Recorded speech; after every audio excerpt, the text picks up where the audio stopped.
So welcome everybody. My name is Jackie Francis. I'm the Dean of Humanities and Sciences here at California College of the Arts, where I'm also a professor in the History of Art and Visual Culture program. And hi, I'm Mary Oken. I am the Assistant Director of the Living New Deal. And we're so excited to see everybody here today for the beginning of this 3-day convening, Forgotten Federal Art Legacies, PWAP to CETA. So maybe I just quickly will tell you this, a little bit of the story of how this came together. So I was hired in 2023 in February, and one of the first things I did was go to the College Art Association conference because Virginia and Blaze, sitting in the second row here, had invited somebody from our organization to come and learn about CETA, which was new to me. And it was such an amazing lesson in terms of how many artists were part of CETA who have become nationally significant 1970s artists. And I was sort of stunned and immediately thinking about the legacies of the New Deal, spanning from the 30s to the 70s into the present. And as I began the work of putting together the Advocating for New Deal Art Initiative, which is what this event is kind of developing from, and talking to art historians, it was very clear that few people knew about CETA. So this event is one of the first in the country, if not the first, to kind of bring these two histories together to think about them. So we're really excited to be part of that. And thank you, Virginia and Blaze, for introducing me to CETA. So as some of you know, we're here at a time in 2025 marking several anniversaries: the 90th anniversary of the Federal Art Project, the 50th anniversary of the first CETA art projects, a recent founding of a California College of the Arts, minor in critical ethnic studies, and some of you, if you get a chance, during the 3 days that we're here together, you may be able to walk over to the other buildings that are part of the CCA campus and see the garden projects that are there, and we're starting a mural painting on the main building at 1111 8th Street. And as is the case with a lot of what we do, all of this is informed by the students' study of public art history, of the faculty guiding their research, as well as their co-learning with the Association of the Ramaytush Ohlone people, who are part of the kind of learning process here for these students. So as part of our acknowledgements, we always want to say that we're hosted here by CCA as well as in the Bay Area institutions that operate in this area known as Wichin and Yelamu, also known as the cities of Berkeley, Oakland, and San Francisco, on the unceded territories of the Chochenyo and Ramaytush Ohlone peoples. So this event is co-organized by me and Jackie Francis, or Jacqueline Francis, who is, I should say, amazing. And the event, the title we've shared with you, it's supported by the generosity of donors to the Living New Deal, Advocating for New Deal Art Initiative, by the California College of the Arts, donors to this institution, and also through grants from the Terra Foundation for American Art, a convening grants program, and California Humanities Quick Grants program. Sure. So the Terra Foundation for American Art was established in 1978 and has offices in Chicago and Paris. Terra supports organizations and individuals locally and globally with the aim of fostering intercultural dialogues and encouraging transformative practices that expand narratives of American art through the Foundation's grant program, collection, and initiatives. Visit www.terraamericanart.org.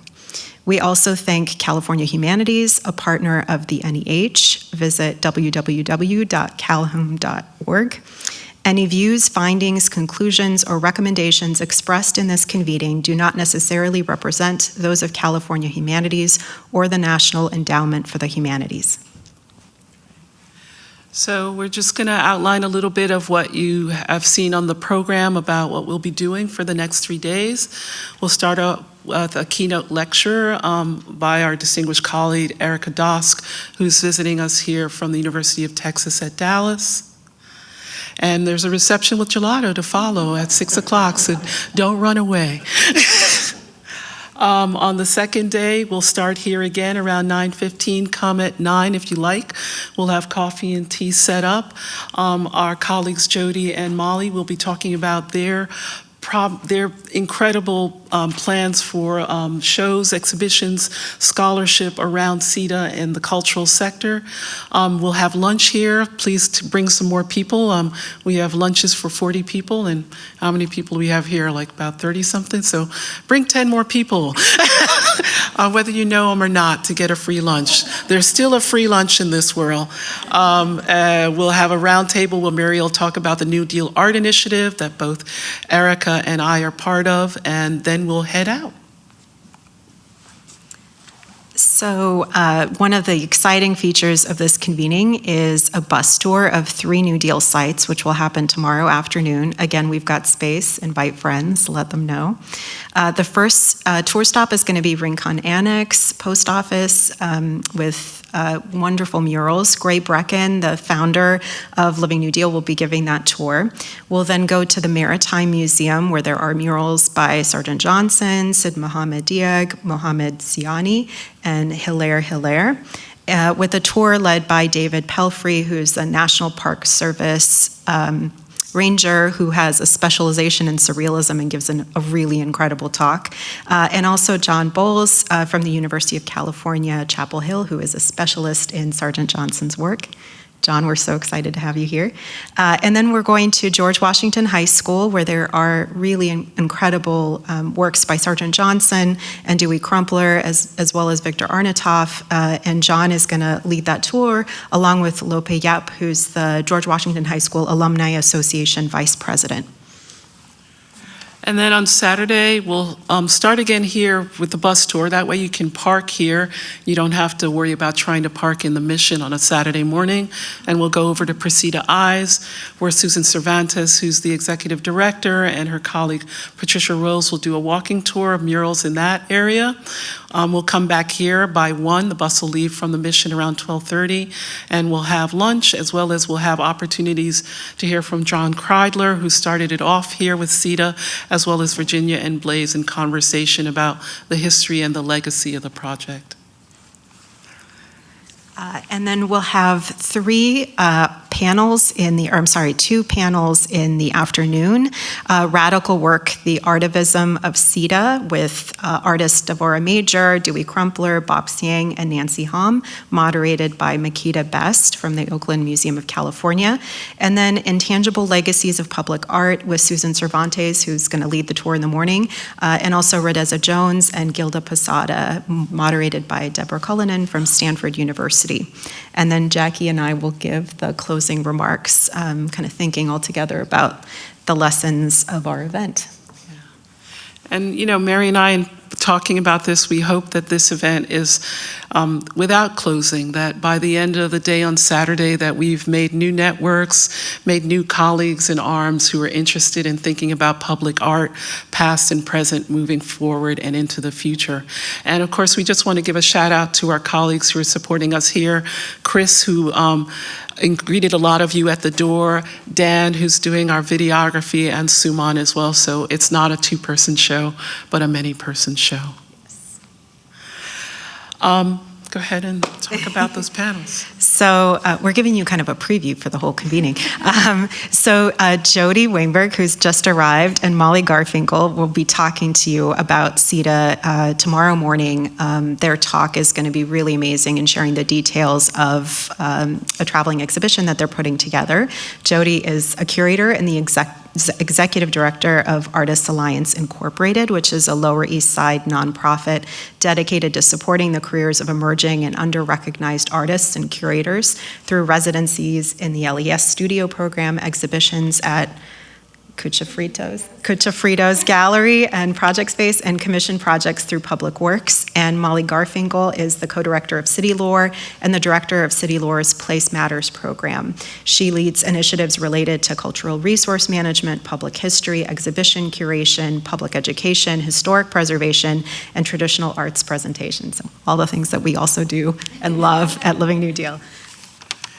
Great. So for those who aren't familiar with this alphabet soup of acronyms from the 1930s, in the title for this convening is PWAP, which stands for this project that was started in the early 30s, and it was really something that led the way for the other projects to follow, such as the Federal Art Project, as well as, what's the one I'm going to forget about right now?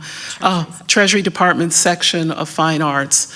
So these were New Deal programs, FDR, Franklin Delano Roosevelt, that are thinking about ways to get people to work during the great global economic depression. And with the PWAP, the artists were charged with decorating existing public buildings. Of course, the FAP, which went much longer, was about making paintings as well as murals, et cetera.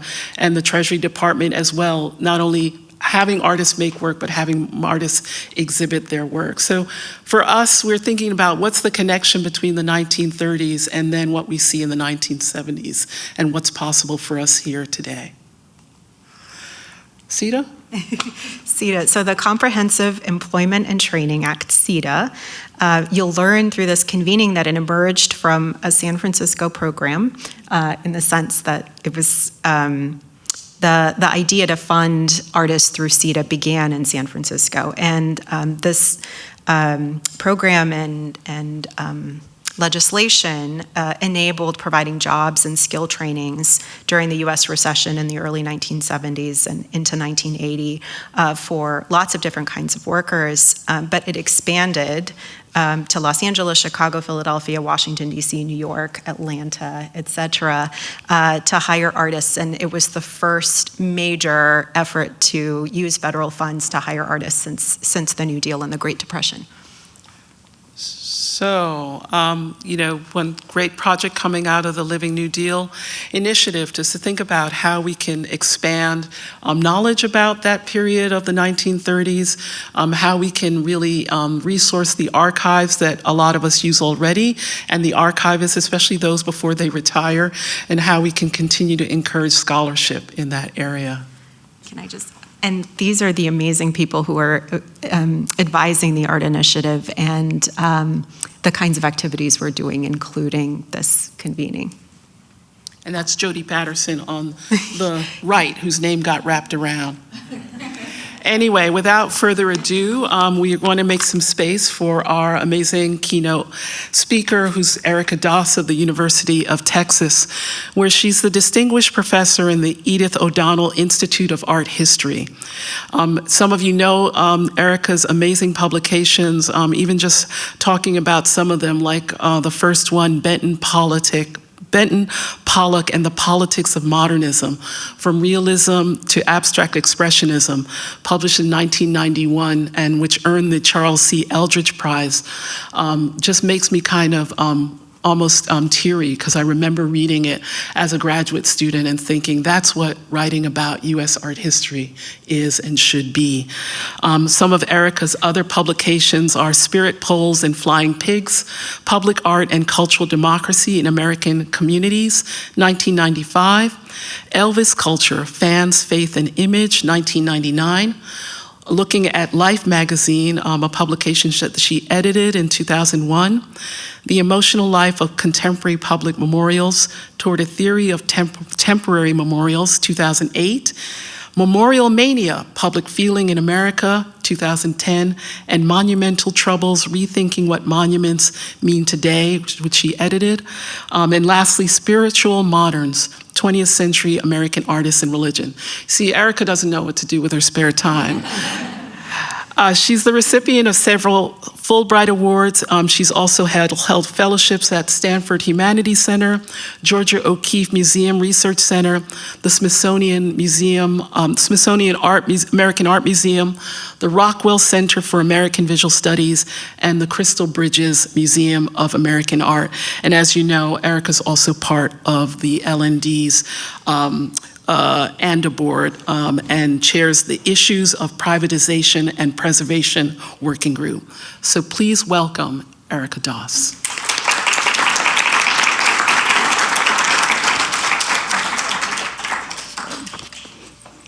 Hi, everybody. Can you hear me? Thanks for being here. And thank you, Mary and Jackie, for introducing me and organizing this great conference. I think we're going to have a great time. I love field trips. I love getting in buses. I love people giving me a tour, so I can't wait till tomorrow. All right, so 90 years ago, during an era of profound economic and environmental crisis, the US federal government was the major patron of American art. Today, New Deal art is often celebrated as a form of cultural democracy and art for the millions that challenge the hierarchy and elitism of the fine art market by extending American art to a broader base of the American public. In the field of American art history, New Deal art is often dismissed as cultural propaganda, as advertising for New Deal political and economic reforms. Both assumptions are valid. But New Deal art was also remarkably pluralistic, surprisingly innovative, and it was often at odds with both more traditional and more conservative about ideas about American art. And it was also sort of at the middle of debates over more progressive, more radical demands that American art expose the inequities of American society. New Deal art was complicated, in other words. It was powered by interest in rethinking what American national identity could be during a moment of profound crisis, and it was confounded by persistent tensions of class, race, gender, and labor. It was driven, of course, by economic need. When the stock market crashed in 1929, so did the art market. Private patronage vanished. Art sales plummeted. Museums closed or slashed their exhibition schedules. By 1933, the unemployment rate nationwide was 25%. In mill cities in Massachusetts, it was 90%. Untold numbers of Americans roamed the streets and the countryside or camped out in public parks, which is what Reginald Marsh is capturing in this scene of jobless Americans sprawled around a monument of George Washington in New York's Union Square. Depicting dark clouds above the grim-faced statue of America's first president, Marsh hinted at the serious need for national salvation. For many Americans, Franklin Delano Roosevelt, US president from 1933 to 1945, was that savior. From his first day in office, and I can't help but thinking as I was putting this together, from his first day in office, March 4, 1933, FDR went to work crafting the New Deal, a series of political measures, economic programs, and cultural projects aimed at providing relief, recovery, and reform. The only thing we have to fear is fear itself, he declared in his first inaugural address. And this confident rhetoric was matched by constructive action. The repeal of prohibition, the creation of Social Security, the institution of the FDIC, Federal Deposit Insurance Corporation, the development of dozens of new federal government agencies, the CCC, the Civilian Conservation Corps, the NRA, the National Recovery Administration, the FSA, the Farm Security Administration, the SEC, Securities and Exchange Commission, all productive, constructive actions. I will say no more. Among these alphabet agencies were New Deal art programs, starting with, as we've learned, the PWAP, the Public Works of Art Project, which funded a variety of public murals, including these at Coit Tower. The Section of Fine Arts, funded from 1934 to 1943, oversaw art commission for post offices and courthouses, and the Treasury Department Treasury Relief Art Project, TRAP, which was funded from about 1935 to 1938, hired artists like Heinz Warnecke to decorate federal buildings, including hospitals, schools, and housing projects. Different federal departments manage different federal art projects. The Treasury Department, for example, sponsored section projects, such as murals that we see here for public schools, libraries, hospitals, post offices. In 1941, the section commissioned Ansel Adams to produce a series of photographs of U.S. national parks for an intended photo mural in the Department of Interior's new building in Washington. I don't think this mural was ever completed, but what we do see here in a hallway in 2011 were a series of photographs by Adams that were put together in sort of a display.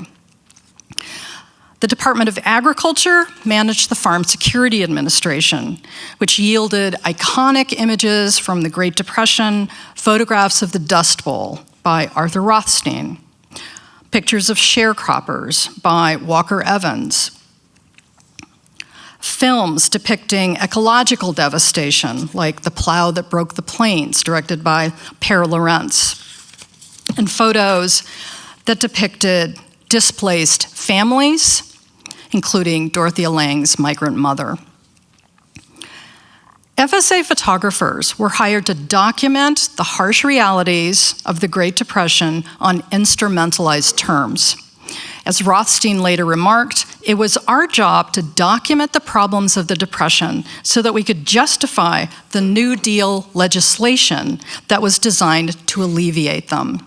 And I particularly like what we're seeing here, which are sort of the hidden aspects of the FSA, including their pamphlets, their panels, their brochures, in which they took that FSA photography and sort of did this before and after, sort of showing the effect of federal relief for farmers and families. Now, of course, this is tricky. The photographer is tasked with evoking empathy, but also picturing the capacity of destitute Americans to rise up out of dire circumstances if given some degree of relief, help, assistance. By 1940, FSA photographers like Russell Lee were documenting that resilience of the American people in American communities like Pie Town, New Mexico. Anybody ever been to Pie Town, New Mexico? All right, and they do have pie. This is a couple hours outside of Albuquerque. Note the use of color film. It's always fun to stumble on New Deal use of color film. And these are really about showing the effectiveness of New Deal funding for homesteading communities. The largest New Deal agency was the WPA, the Works Progress Administration, which employed more than 8 million Americans during the 8 years it was funded. And branded in red, white, and blue with the logo of an eagle and a palette, the Federal Art Project, the FAP, was the WPA's cultural arm, hiring hundreds, even thousands of American artists, painters, sculptors, printmakers, architects, musicians, actors, dancers, poets to produce murals, easel paintings, posters, photographs, dioramas, set designs, museum exhibits, community music centers, community art centers, and more. Unemployed artists found jobs, honed their creative skills, and helped to foster mid-20th century interest in American art. Wages were low, $25 a week, but just enough to live on, as many artists working on the projects frequently commented. Work was the overarching mandate of these New Deal art projects. WPA head Harry Hopkins reminded his staff in 1935, never forget that the objective of this whole project is taking 3,500,000 off relief and putting them into work. The secondary objective, he said, is to put them to work on the best possible projects we can. New Deal art projects were first and foremost then work relief measures aimed at employing and keeping busy Americans who might otherwise take to the streets or take to the ballot boxes to challenge established economic and political norms. As such, these projects really hinged then on rebuilding national unity and restoring national confidence in American modes of capitalism and democracy. A large body of New Deal art reaffirmed American values such as hard work and perseverance, and reinforced mainstream ideals of democratic politics and social order, including traditional gender roles and the sanctity of the American heteronormative family. Work was celebrated, and workers were depicted as heroic figures of action and autonomy. And iconography of labor, typified here in these immense sculptures for the entrance to the Federal Trade Commission and its building in Washington, this kind of iconography of labor was courted by New Deal artists and art administrators alike, who recognized the powerful uplift of figures representing rugged, dynamic, masculine workers. Such images deflected Depression-era anxieties about unemployment and undercut worries about the roles and responsibilities of masculine breadwinners. This focus on men was deliberate. Labor was perceived on manly terms in much New Deal art, and women were often relegated to other roles, such as marital partnership and motherhood. Americans were all workers, but work was gendered. Yet, New Deal artists also depicted joblessness and working class struggle. As historian Michael Denning reminds us, the 1930s and 1940s saw the laboring of American culture, a cultural front of labor unionist, communist, independent socialist, and anti-fascist. Artists like Maynard Dixon and Nikolai Tchaikovsky pictured the despair and alienation of America's unemployed. Anton Murfelgier transferred that despair into dissent in the murals for San Francisco's Rincon Annex post office, which we'll visit tomorrow. And New Deal artists employed on the WPA FAP formed the American Artist Union and published Art Front, a radical art magazine that featured cartoons and articles and editorials demanding that the federal government do more to expose and resolve economic and racial injustice. They also demanded the permanent creation of these work relief projects for artists. Importantly, federal funding for the arts during the Great Depression permitted a range of political opinions and cultural representation, which is something we need to keep in mind.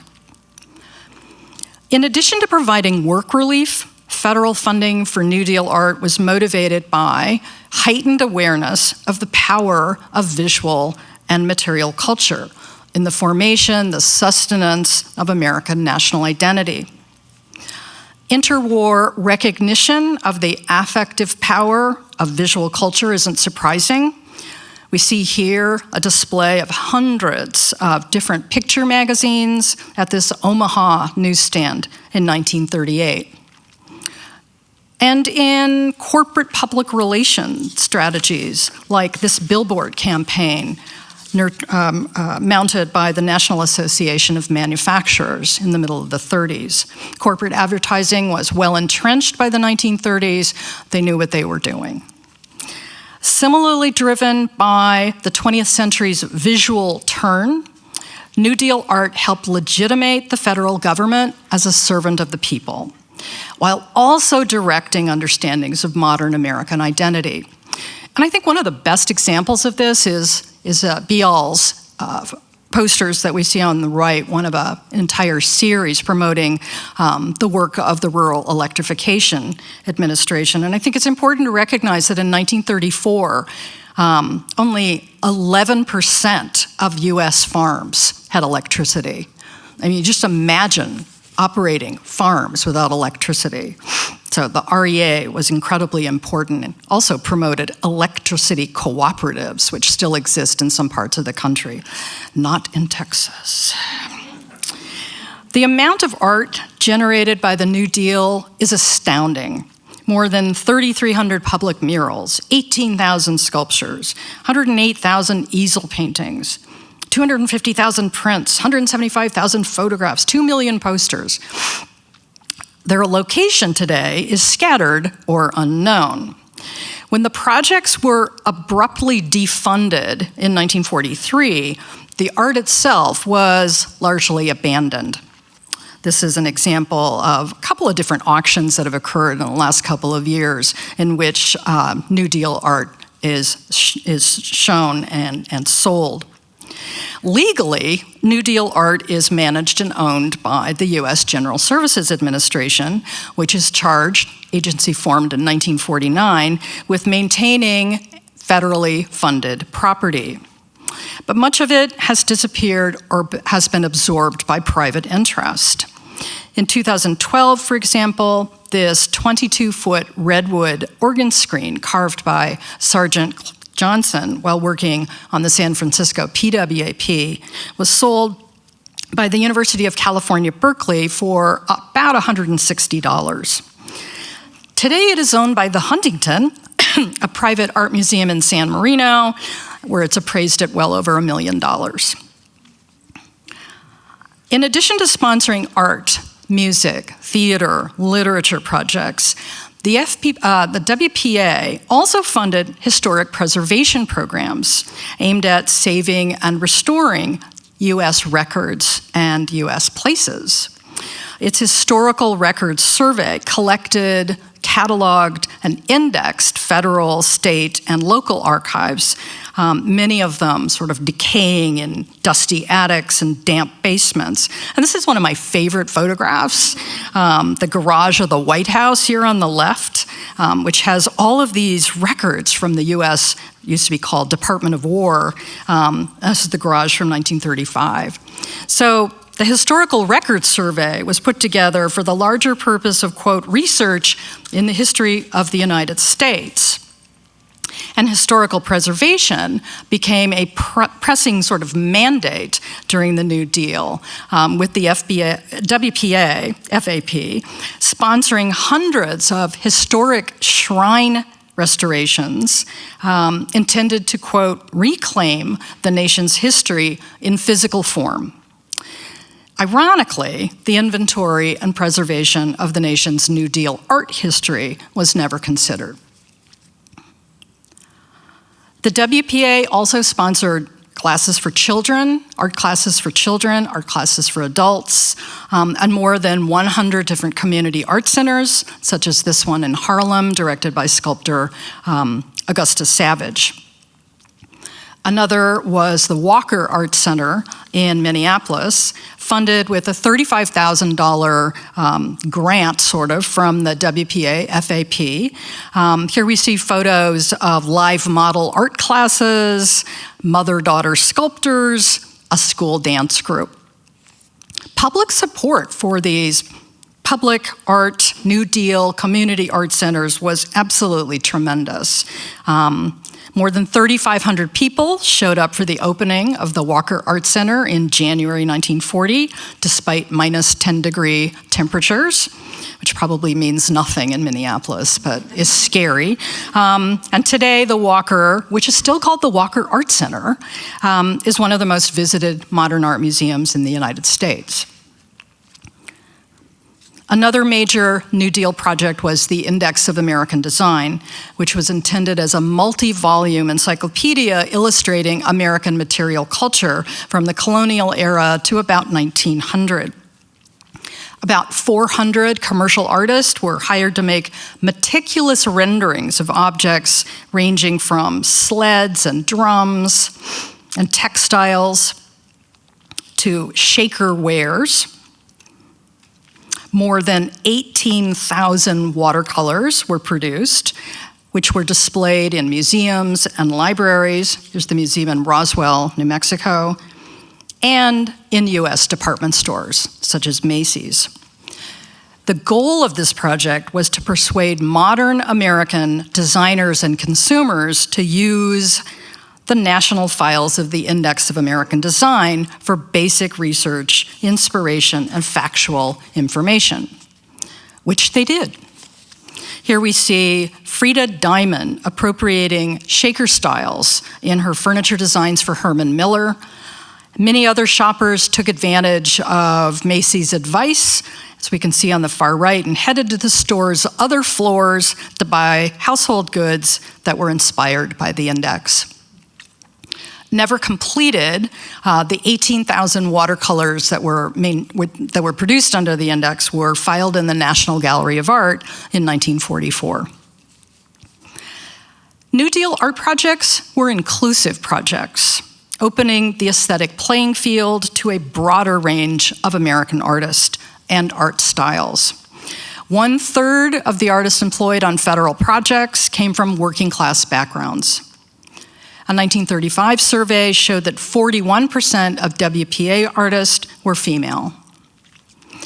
And the New Deal's generally non-discriminatory hiring practices, including blind reviews of artist proposals, challenged the art world's racial biases. Aaron Douglas was commissioned by the PWAP to paint the 4-panel mural Aspects of Negro Life for the 135th Street branch of the New York Public Library in 1934. Sergeant Johnson, who supervised WPA FAP projects here in San Francisco from 1936 to the end of the 30s, designed several New Deal artworks, including the murals and bas-reliefs for the aquatic park, which we'll visit tomorrow, now the Maritime Museum. Native American artists, such as Alan Hauser, Apache, Pablita Velarde, Santa Clara Pueblo, and Maria Martinez, San Ildefonso Pueblo, a New Mexican ceramist best known for her black-on-black pottery, all worked on New Deal projects in the 1930s and early 1940s. Notably, New Deal art was stylistically diverse. If much of the art was representational, a visual vocabulary of geometric abstraction and bright primary colors was also pursued by artists including Alexander Corazzo, whose work we see here, and Stuart Davis, whose 1938 mural Swing Landscape was produced by the Williamsburg Housing Project in Brooklyn, never installed. The painting of the waterfront of Gloucester, Massachusetts, set in a sort of syncopated tempo comparable to 1930s jazz, which is what he listened to when he was painting, has been on display at Indiana University in Bloomington since 1941. Davis also painted a mural for radio station WNYC, explaining that his focus was on musical instruments, radio, antenna, waves, operator panels, and electrical symbols in an imaginative rather than a factual relationship. At the New York World's Fair in 1939, the WPA Pavilion featured this semi-abstract composition by Philip Guston, which was titled Work, the American Way, featuring images of a mason, a sewing machine operator, a surveyor, and a concrete driller. So as all of these and more examples suggest, the New Deal imposed few limits on American art styles. This stylistic freedom, which the New Deal afforded, helped sustain modern American artistic creativity. Sergeant Johnson called the WPA the best thing that ever happened to me because it gave me more of an incentive to keep on working, where at a time things looked pretty dreary. Likewise, San Francisco artist Don Kingman, who was assigned to the watercolor division of the WPA and worked on that division for over 5 years, called the projects the most wonderful thing that ever happened to me, adding, I was able to concentrate on improving my watercolor technique, to think for myself, and to practice and develop my own style. The evolution of post-war strains of abstract American art, painter Joseph Salmon observed, would have been unthinkable without the encouragement to survive and experiment that was given these artists by the WPA. Indeed, prominent post-war artists, including Lee Krasner, Louise Nevelson, Jackson Pollock, Mark Rothko, and Willem de Kooning all worked on the projects in the 1930s. Robert Kronbach, who designed sculptural reliefs for this housing project still extant in Buffalo, New York, and also designed a section mural composition in 1940 for the US Social Security building, never installed, later recalled, for the creative artists, the WPA was an unequaled opportunity to work as steadily and intensely as possible to advance the quality of his art. Ideas about cultural advancement, creative futurity, were also central to the iconic American public properties that were built during the New Deal, such as Boulder, now called Hoover Dam, which was dedicated in 1935, Aquatic Park, the Maritime Museum, which was built in 1939 in the streamlined modern style, visited, I understand, by some 4 million people a year. San Antonio's Riverwalk, a WPA project dedicated in 1941 that remains the city's most important economic driver. Dealey Plaza in Dallas, a WPA project built in 1940 that is also a tourist attraction. This is the site, as you can see on the far right, where JFK was murdered in 1963. And Fair Park, an urban park in Dallas that was enlarged in 1936 with $25 million in New Deal funds and redesigned as an Art Deco showcase. It's really an incredible space because today it hosts the Texas State Fair each fall, which annually draws about 2 million people and affords such wonderful treats as what we see on the bottom left. And I'm not making this up, this is deep fried Fruit Loops. Really good. So these New Deal projects continue to function as intended, as collective civic spaces, or in the case of the Hoover Dam, as testimony, as Barack Obama said in a 2012 speech, to American ingenuity, American imagination, the power of the American spirit. New Deal art was also beset, of course, by American biases and American controversies. In 1934, Paul Cadmus's The Fleet's Inn, a PWAP commission depicting drunk sailors on shore leave, was selected for a show of New Deal art at the Corcoran Gallery in Washington, D.C. Seeing this newspaper story on the exhibit on April 3, 1934, a retired Navy admiral was outraged by Cadmus's depiction of sailors cruising for gay men and streetwalkers and demanded the picture's removal. The Assistant Secretary of the Navy apparently walked into the museum, lifted the painting off the wall, and took it home. In 1936, it wound up in the Alibi Club, a private men's club in Washington frequented by Supreme Court justices, CIA directors, and senators. Okay, today it is housed in the U.S. Navy Art Collection, where it has like pride of place. They repeatedly talk about it as this amazing painting by Cadmus. Victor Arnatov's choice of certain details in his Coit Tower mural was also subject to outrage. In 1934, San Francisco, of course, was in the midst of a prolonged longshoremen's strike. Arnatov, a left-leaning artist who had apprenticed with Diego Rivera in Mexico, included in his mural a scene of armed robbery, but he also included a newsstand featuring left-wing publications like The Masses and Daily Worker. Noticeably absent was the San Francisco Chronicle, because that newspaper was anti-labor. Although his mural was ultimately untouched, another Coit Tower mural featuring communist symbols, as reported in the San Francisco Examiner, was eventually whitewashed. The top of this mural was whitewashed.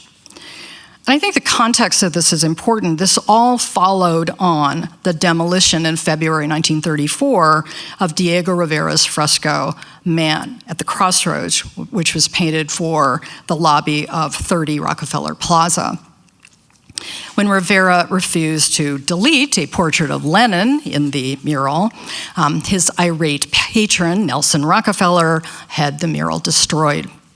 And if you want to see a great movie about all of this, watch The Cradle Will Rock, which is sort of an amalgamation of all sorts of artists and actors today acting out these roles and acting out this controversy. Here's one of my favorites. Even before some New Deal murals were finished, objections were raised by local audiences, state bureaucrats, and federal project managers. In 1941, for example, children visiting Des Moines Public Library reported that they were frightened by various grotesque and distorted figures of Native Americans in Harry Jones' unfinished mural, A Social History of Des Moines. And we see just one panel on the right. Library trustees voted to paint over the mural, but it was saved and eventually moved to a different building. Today's protest, and I apologize for the terrible state of these images, today's protest over some New Deal murals center especially on their endorsement of white supremacy. Pursuit of Life in Mississippi, a 12 by 30 foot mural installed in 1938 in the federal courthouse in Jackson, Mississippi, is a great example. Its content, here is the artist Simca Sinkovich on a scaffolding. It's probably the best picture we've got of the mural. Here's the same sort of picture and a picture of the federal courthouse itself. The content and location were both problematic. It was installed on the 4th floor of the Senator James O. Eastland Federal Building, named after the notoriously racist senator who voted against the Civil Rights Act in 1964 and the Voting Rights Act in 1965, and called the murder of 3 civil rights workers in Mississippi in 1964, quote, a publicity stunt. The murals, here it is, in that federal courtroom. The mural's segregated narrative centers on a white family in front of a colonnaded mansion. On the left are scenes of black workers. Here are the details. Black workers with cotton, black workers with the banjo. And on the right are images of white workers with this contrast between white collar and blue collar labor. In 1946, in December, Life magazine published this photo of another racist senator from Mississippi, Theodore Bilbo, who was seen under the mural's left side, engaging with folks in the courtroom. From the 1960s on, the mural was repeatedly covered and then uncovered, covered and uncovered, and you can see the blue curtains on either side here. In 2009, federal judge Henry Wingate, who was appointed the first African-American judge in Jackson in 1985, basically said that the mural should be removed because he didn't want anything in his courtroom that would suggest inequity. In 2011, the building and the mural were sold to a private developer for $1.5 million. Reopened in 2021 and named the courthouse at Walthall Lofts, the former federal courthouse now features 102 luxury apartments, some retail space, and a fitness center, which includes the mural, covered up by a large blue curtain. According to the state's historic preservation laws, the mural cannot be removed or painted over, so it's there, but it's hidden. I am dying to go work out in this rec center. And John Ott talks about this mural and others in his forthcoming book, Return to Sender, Race and New Deal Murals, 1934 to Present. Over less than a decade, federal funding radically transformed American art, recognizing American artists as workers, emphasizing inclusion, cultural diversity, and public accessibility, and embracing American art as a key tool in forging different versions of national cultural identity.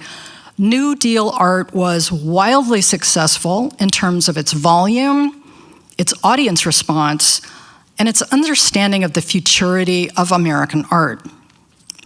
For some artists, like Marion Greenwood on the left, it was life-saving. For some Americans, it was rubbish.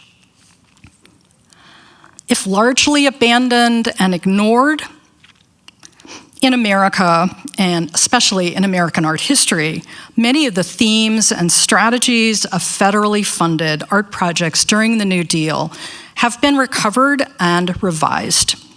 The emergence, for example, of community-based public art in the 1970s, and I can think of no better example than some of the CETA examples that we'll be looking at on Saturday, and Judy Baca's The Great Wall of Los Angeles, and the emergence of social practice art in the 1990s. Both of these practices can be traced to the cultural projects, the cultural performances of the New Deal. Individual artists today are also attuned to the iconic images produced by the projects and have appropriated them accordingly. In her series, My Pie Town, Debbie Grossman reworks Russell Lee's FSA photographs of the small New Mexico town by imaging an alternative community populated exclusively by women and girls. Photoshopping pictures of men with pictures of women, she challenges both the gendered hierarchy of labor and heteronormative assumptions of the ideal American family that were common during the New Deal. She did quite a few of these photographs, and they can be found in various museums around the country. I close with comments from critic Lucy Lepard, made in 1999, about cultural amnesia. Reflecting on her career as a cultural activist, Lepard wrote, "I remember the Art Workers Coalition in the late 1960s discovering, with a shock of recognition, the writings and activities of the Art Front from the late 1930s. We would have been a lot further along in our own ideological debates and strategic aesthetics had we known which of their actions worked and which didn't, despite the obvious differences between the historical moments." I echo her remarks.